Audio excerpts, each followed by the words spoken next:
오늘은 4월 15일 사무엘하 3장 12절부터 21절입니다. 12절입니다.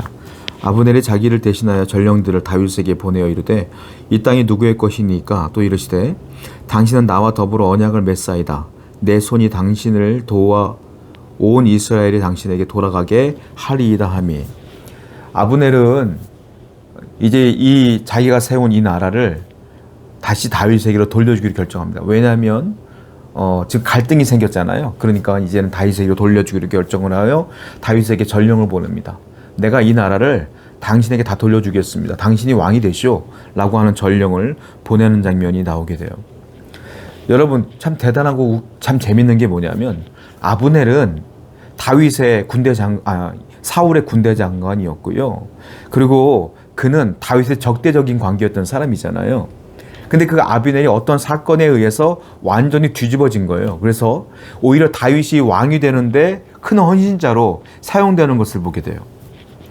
저는 이걸 보면서 무슨 생각을 했냐면 하나님이 사용하시는데 사용하지 못할 사람은 없구나라는 생각이 들었어요.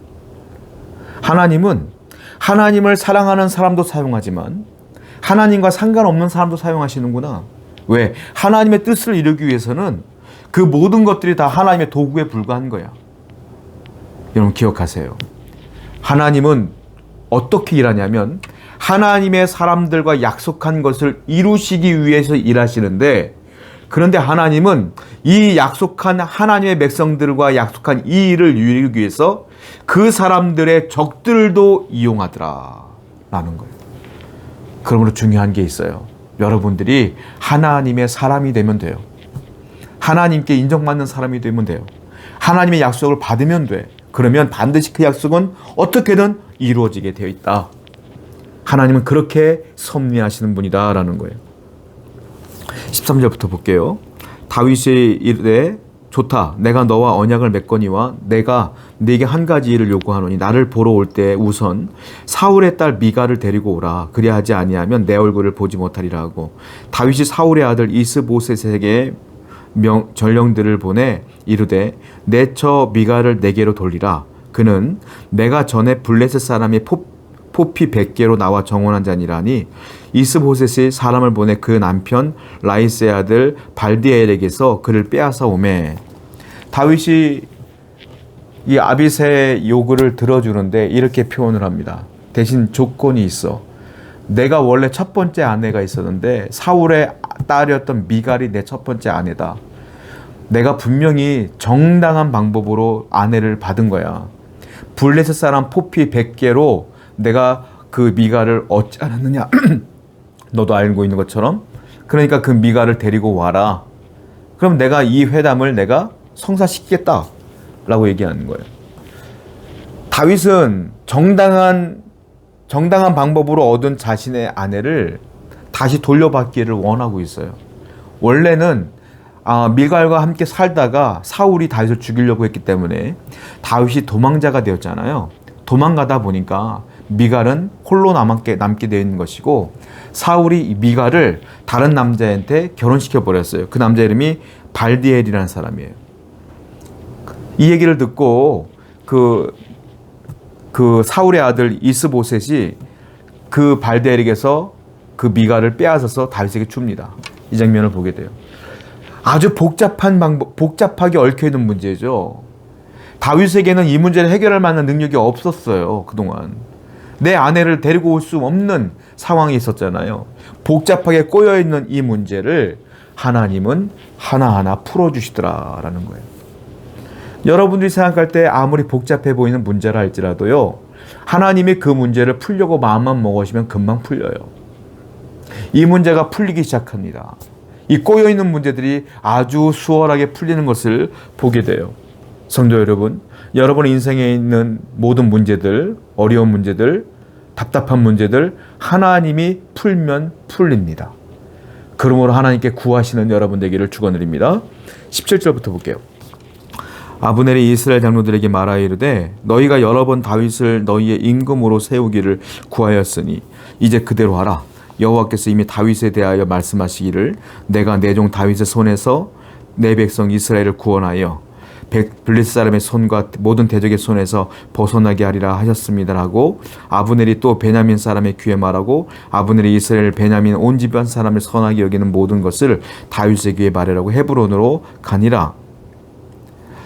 아브넬이 부하 20명과 더불어 헤브론에 이르러 다윗에게 나아가니 다윗이 아브넬과 그와 함께한 사람들을 위하여 잔치를 배설하였더다라는 얘기까지 나와요. 여러분, 이 아브넬이요, 갑자기 다윗을 왕으로 세우려고 엄청나게 노력합니다. 헌신하기 시작해요. 그리고 이스라엘 진영에 있는 유력한 장로들을 다 찾아갑니다. 찾아가서 니들이 원래 다윗이 왕 되는 것이 옳다고 얘기했잖아. 이제 다윗을 왕으로 세울 때가 되지 않았느냐? 라고 설득하기 시작해요. 그때 다윗을 왕으로 세우고자 했던 그 장로들은 좋다, 맞다, 그것이 맞지 라고 얘기하면서 다 왕으로 세우고자 하고 결의를 하는 장면이 나와요. 심지어 사울의 지파, 베냐민 지파, 그 장로들까지도, 그 사람들까지도 다윗이 왕 되는 것을 좋게 여기는 거예요. 이걸 듣고 이 아브넬이 자기의 부하 20명과 함께 다윗을 찾아가는 장면이 나와요. 그리고 이 얘기를 했을 때 다윗이 그 아브넬의 그 헌신을 보면서 잔치를 배설합니다. 한때는 원수였던 그 아브넬, 지금은 자기에게 극진하게 헌신하는 그 모습을 보고 원수의 관계를 청산하고 함께 나아가는 동료로 삼는 다윗의 모습을 보게 됩니다. 이게 재밌는 건데요, 하나님의 뜻이 이루어져요. 얼마 만에? 7년 6개월 만에. 근데 총 17년 6개월 정도 만에 이루어지는 거예요. 총 기간은. 다윗이 헤브론에서 왕이 된 뒤에 7년 6개월 동안 계속 전쟁만 치렀던 거죠. 그런데 때가 되니까, 하나님이 일하기 시작하니까, 하나님의 때가 되니까 이 아브넬이라는 이 적군이 일하기 시작하면서 이 일이 금방 해결되어져서 다윗이 드디어 왕으로 서게 되는 과정까지 이루어지게 되는 겁니다. 하나님의 시간표가 되니까 금방 이루어져요. 하나님이 마음만 먹으니까 이렇게 일을 금방 끝내는 걸 보게 돼요. 여러분, 기다림의 시간이 길어도요, 하나님이 일하는 시간은 짧습니다. 지금까지 얼마나 많이 기다리셨어요? 얼마나 힘겨워하셨어요? 일이 되려면 하루 만에 끝나요. 아니, 더 짧은 건 1시간 만에 끝날 수도 있는 거예요. 아니, 더 짧은 건 전화 한 통으로 끝날 수도 있는 거예요. 그러므로 항상 기다리다 보면 때가 되면 예상치 못한 방법으로 하나님께서 여러분들의 그 문제를 끊어버리실 줄로 믿습니다. 오늘도 희망과 소망으로 살아가는 여러분 되기를 축복합니다. 기도하겠어요. 하나님의 방법은 너무너무 놀랍습니다. 하나님의 시간표도 놀랍습니다. 하나님이 일하시는 방법 또한 놀랍습니다. 우리의 예상을 훨씬 뛰어넘는 하나님의 방법으로 일하여 주실 줄로 믿고 기다릴 수 있는 성도가 되게 하여 주옵소서. 예수님의 이름으로 기도드렸습니다. 아멘.